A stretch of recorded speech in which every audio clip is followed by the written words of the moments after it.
Hello, my dear students. I am Swapna Shaji, Assistant Professor, Department of Commercial, Nirmala College, Movatupuzha. അപ്പോൾ corporate accounting 2-ൻ്റെ exams കുറേ നാളത്തെ മാറ്റിവെപ്പിന് ശേഷം അങ്ങനെ വരികയാണ്. അപ്പോൾ നമ്മൾ കഴിഞ്ഞ വർഷത്തെ ക്വസ്റ്റ്യൻ പേപ്പർ ഡിസ്കസ് ചെയ്യാനാണ് ഈ വീഡിയോയിലൂടെ ഉദ്ദേശിക്കുന്നത്. നമുക്ക് സമയം കളയാതെ തന്നെ അതിൻ്റെ ഫസ്റ്റ് പാർട്ട് എയിലേക്ക് പോവാം. നമ്മൾ ഡിസ്കസ് ചെയ്യുന്നത് ഏപ്രിൽ 2024 ക്വസ്റ്റ്യൻ പേപ്പറാണ്. നമ്മുടെ ക്വസ്റ്റ്യൻ പേപ്പറിന് പൊതുവേ ഒരു പാറ്റേൺ ഉണ്ട് കേട്ടോ. തുടക്കത്തിലത്തെ 2 ക്വസ്റ്റ്യൻ ഫസ്റ്റ് മൊഡ്യൂളിൽ നിന്ന് പിന്നെയുള്ളൊരു 3 ക്വസ്റ്റ്യൻ സെക്കൻഡ് മൊഡ്യൂള്, ആ ഒരു പാറ്റേണിലാണ് നമ്മൾ പോണത്. അപ്പം നമ്മുടെ ആദ്യത്തെ 2 ക്വസ്റ്റ്യനിലേക്ക് വരാം. What is register of policies? Simple question ആണ്. Register of policies is a statutory book to be maintained by all insurance companies and it contain the name and address of policy holders, the date when the policy was effected, the details of assignment to third parties, the nature of claim, etc.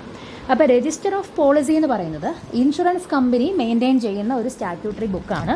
ഇതിൻ്റെ അകത്ത് പ്രധാനമായിട്ടും policy ഹോൾഡേഴ്സിൻ്റെ name and details, അവരുടെ policy എന്നാണ് എടുത്തതെന്നുള്ള കാര്യങ്ങൾ, അവരുടെ terms and conditions, ഇങ്ങനെയുള്ള പല കാര്യങ്ങളുമാണ് ഈ പറയുന്ന രജിസ്റ്റർ ഓഫ് പോളിസിക്കകത്ത് ഉൾപ്പെട്ടിരിക്കുന്നത്.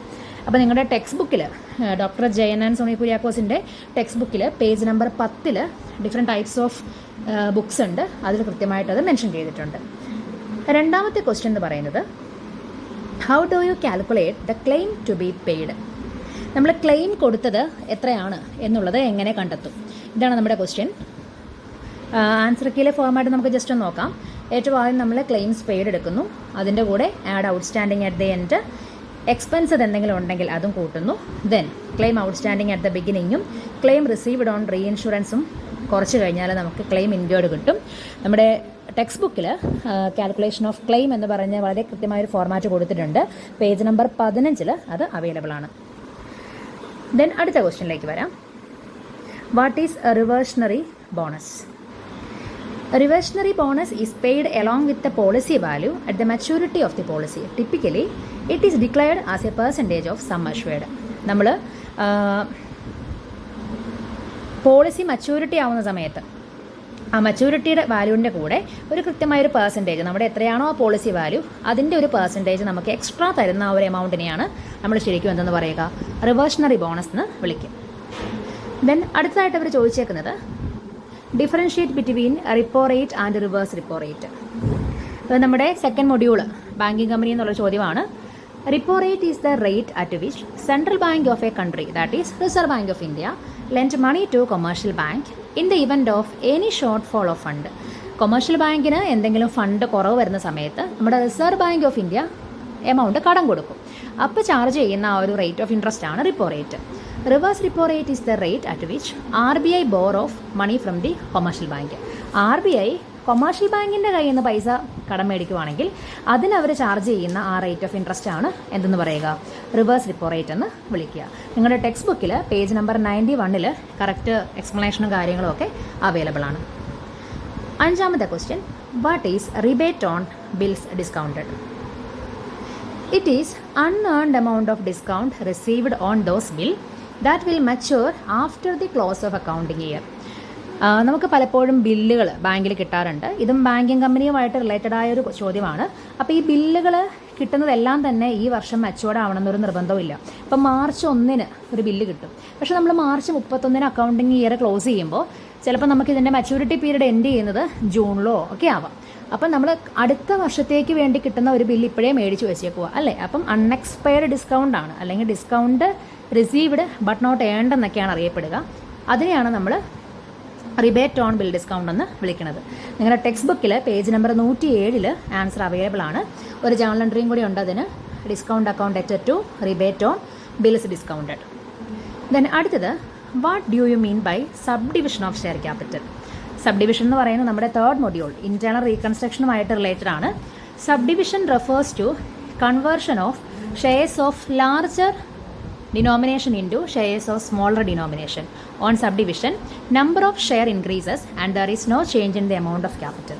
വലിയ ഷെയറിനെ ചെറിയ ഷെയർ ആക്കി മാറ്റുന്ന ആ ഒരു പ്രോസസ്സിനെയാണ് നമ്മൾ എന്നാന്ന് വിളിക്കുക, സബ് ഡിവിഷൻ ഓഫ് ഷെയർസ് എന്ന് വിളിക്കുക.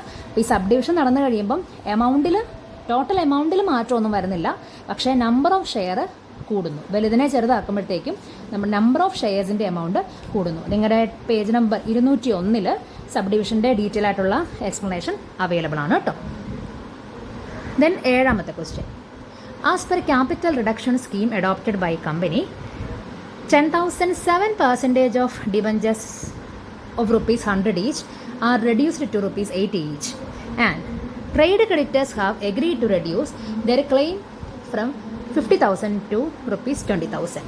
എന്താ പറഞ്ഞേക്കണേ നോക്കാം. നമ്മുടെ ഇന്റേണൽ റീകൺസ്ട്രക്ഷനുമായിട്ട് ബന്ധമുള്ള ഒരു ചോദ്യമാണിത്. കമ്പനിയുടെ കയ്യിൽ 10,000 7% ഡിബഞ്ചർ ഉണ്ടായിരുന്നു. 100 രൂപയായിരുന്നു വില, 80 രൂപയുടെ ഡിബഞ്ചറാക്കി മാറ്റി. നമുക്ക് അതിൻ്റെ എൻട്രി ഒന്ന് ആദ്യം ഡിസ്കസ് ചെയ്യാം. 7% ഡിബഞ്ചേഴ്സ് ഓൾഡ് ഡിബഞ്ചറാണ്. അവരുടെ കയ്യിൽ 10,000 ഡിബഞ്ചർ ഉണ്ടായിരുന്നു. 100 രൂപയാണ് വില. അപ്പോൾ 10,000 × 100 10 ലക്ഷം. ന്യൂ ഡിബഞ്ചർ 80 രൂപയുടേതാക്കി മാറ്റി അല്ലേ. അപ്പം അവരുടെ കയ്യിൽ 10,000 അല്ലേ. അതെ. ദെൻ 2 ന്യൂ ഡിബഞ്ചേഴ്സ് ആണ്. 10,000 × 80 8 ലക്ഷം. ദെൻ ബാക്കിയുള്ള 20 രൂപ നമുക്ക് ആവശ്യമില്ലല്ലോ, കളയാനുള്ളതാണ്. 2 ക്യാപിറ്റൽ റിഡക്ഷൻ 10,000 × 20 2 ലക്ഷം. ഇനി trade creditor have agreed to reduce their claim from rupees 50,000 to rupees 20,000. Trade creditors 50,000 രൂപയായിരുന്നത് 20,000 രൂപയിലേക്ക് ആക്കി എന്നാണ് പറഞ്ഞേക്കുന്നത്. അതിനർത്ഥം അവർ 30,000 രൂപ വേണ്ട എന്ന് വെച്ചു. നമ്മൾ വേണ്ട എന്ന് വെക്കുന്നത് മാത്രം കാണിച്ചാൽ മതി എൻട്രിയിൽ, ക്രെഡിറ്റേഴ്സിൻ്റെ കേസിൽ. അപ്പോൾ ട്രേഡ് ക്രെഡിറ്റർ അക്കൗണ്ട് ഡെറ്റഡ് ടു ക്യാപിറ്റൽ റിഡക്ഷൻ 30,000. അപ്പോൾ അത്രയേ ഉള്ളൂ ആ ക്വസ്റ്റ്യൻ. അടുത്തത് 8ാമത്തെ question. How to calculate net liability and give example. ഇതൊരു കൺഫ്യൂസിങ് ക്വസ്റ്റ്യൻ ആണ്. ശരിക്കും നെറ്റ് ലയബിലിറ്റി എന്തിലാണ് കണ്ടുപിടിക്കേണ്ടത്, അല്ലെങ്കിൽ ഏതുമായിട്ട് ബന്ധമുള്ളതാണെന്നൊരു ക്ലാരിറ്റി കുറവുണ്ട്. പക്ഷേ ആൻസർ കീയിൽ അവർ കൊടുത്തേക്കുന്ന ഒരു ക്ലൂ നമുക്ക് നോക്കാം.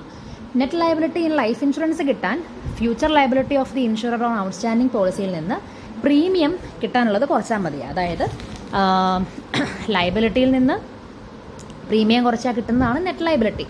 അത്രയേ ഉള്ളൂ. പക്ഷേ ഈ ക്വസ്റ്റ്യൻ ഒരു കൺഫ്യൂസിങ് ആയതുകൊണ്ട് നിങ്ങൾക്ക് നെറ്റ് ലയബിലിറ്റി എന്ന് കേൾക്കുമ്പം എന്താണോ മനസ്സിൽ തോന്നുന്നത് ആ രീതിക്കൊരു എക്സ്പ്ലനേഷൻ എഴുതി വയ്ക്കുക. അത്രയും നമുക്ക് പറയാനായിട്ട് പറ്റുള്ളൂ. ദെൻ 9ാമത്തെ question. Pass the journal entry in the books of transferor for the sale of asset rupees 50,000 not taken over by transferee company. ട്രാൻസ്ഫറുടെ ബുക്കിൽ ഒരു 50,000 രൂപയുടെ അസറ്റ് ഉണ്ടായിരുന്നു. ട്രാൻസ്ഫറി കമ്പനി അത് എടുത്തിട്ടില്ല. അത് വിൽക്കുന്ന എൻട്രി എഴുതാനാണ് പറഞ്ഞേക്കുന്നത്. അപ്പം നമ്മുടെ അസംഷൻ അസറ്റ് ബുക്ക് വാല്യൂവിൽ തന്നെ വിറ്റു എന്നുള്ള അസംഷനിൽ നമ്മൾ ബാങ്ക് അല്ലെങ്കിൽ cash account debtor to asset എന്നും പറഞ്ഞ് 50,000 രൂപ കാണിക്കുന്നു. അത്രയേ ഉള്ളൂ അത്. Then what is the journal entry for the purchase consideration due in the books of transferee company. Transferee കമ്പനിയുടെ ബുക്കിൽ ഈ പർച്ചേസ് കൺസിഡറേഷൻ ഡ്യൂ ആകുമ്പോൾ കൊടുക്കാറാവുന്ന സമയത്ത് എഴുതി വെക്കുന്ന എൻട്രി എന്താണ്? നമ്മൾ ട്രാൻസ്ഫറിയുടെ ബുക്സിലെ ജേണൽ എൻട്രീസ് ഒക്കെ ബൈഹാർട്ട് പഠിക്കുന്നതാണ്. നമ്മുടെ അമാൽഗമേഷൻ്റെ ചാപ്റ്ററാണിത്. Journal entries in the books of transferee company എന്നും പറഞ്ഞുകൊണ്ട് നിങ്ങൾക്ക് ഒരുപാട് എൻട്രീസ് അവൈലബിൾ ആണ്. പേജ് നമ്പർ കറക്റ്റായിട്ട് പറയുകയാണെങ്കിൽ ഡോക്ടർ ജയൻ സാറിൻ്റെ പുസ്തകത്തിൽ നമുക്ക് കൃത്യമായിട്ട് ജേണൽ എൻട്രീസ് തന്നിട്ടുണ്ട്. പേജ് നമ്പർ 239 ട്രാൻസ്ഫറിയുടെ ബുക്സിലെ എൻട്രീസ് അവൈലബിൾ ആണ്. അതിലെ 1ാമത്തെ എൻട്രിയാണ് ബിസിനസ് പർച്ചേസ് അല്ലെങ്കിൽ business merger account debtor to liquidators of transferor company. Then അടുത്ത question. What is creditors voluntary winding up? നമ്മുടെ മൊഡ്യൂൾ 5 ബന്ധമുള്ള ചോദ്യമാണ്. It is one of the type of voluntary winding up if the company is not in a position to pay its debt and the credit directors make no declaration of solvency. It is called creditors voluntary winding up. Creditors സ്വമേധയാ തീരുമാനമെടുത്ത് company പൂട്ടാനായിട്ട് അവർ meeting ഒക്കെ വിളിച്ച് നടത്തുവാണെങ്കിൽ അതിനെയാണ് നമ്മൾ creditors voluntary winding up എന്ന് വിളിക്കുന്നത്. നിങ്ങളുടെ ടെക്സ്റ്റിൽ പേജ് നമ്പർ 286 ആൻസർ അവൈലബിൾ ആണ്. Then what is list B contributory? Contributory ആരാണെന്നുള്ളത് നമ്മൾ പഠിക്കുന്നതാണ്. കമ്പനി അടച്ചുപൂട്ടുന്ന സമയത്ത് കമ്പനിക്ക് എന്തെങ്കിലും എമൗണ്ട് കൊടുക്കാം എന്ന് ഒരു പ്രോമിസ് ചെയ്തേക്കുന്ന ആൾക്കാരെയാണ് നമ്മൾ കോൺട്രിബ്യൂട്ടറി എന്ന് വിളിക്കുക. ഈ കോൺട്രിബ്യൂട്ടറി 2 തരത്തിലുണ്ട്. ലിസ്റ്റ് എയും ഉണ്ട്, ലിസ്റ്റ് ബിയും ഉണ്ട്. പേജ് നമ്പർ 287 കോൺട്രിബ്യൂട്ടറി ആരാണെന്ന് പറഞ്ഞിട്ടുണ്ട്. 288 ലിസ്റ്റ് എയും ലിസ്റ്റ് ബിയും പറഞ്ഞിട്ടുണ്ട്. List B contributory include name of person who were members with a period of 1 year prior to the date of winding up. Such shareholder were past members of the company.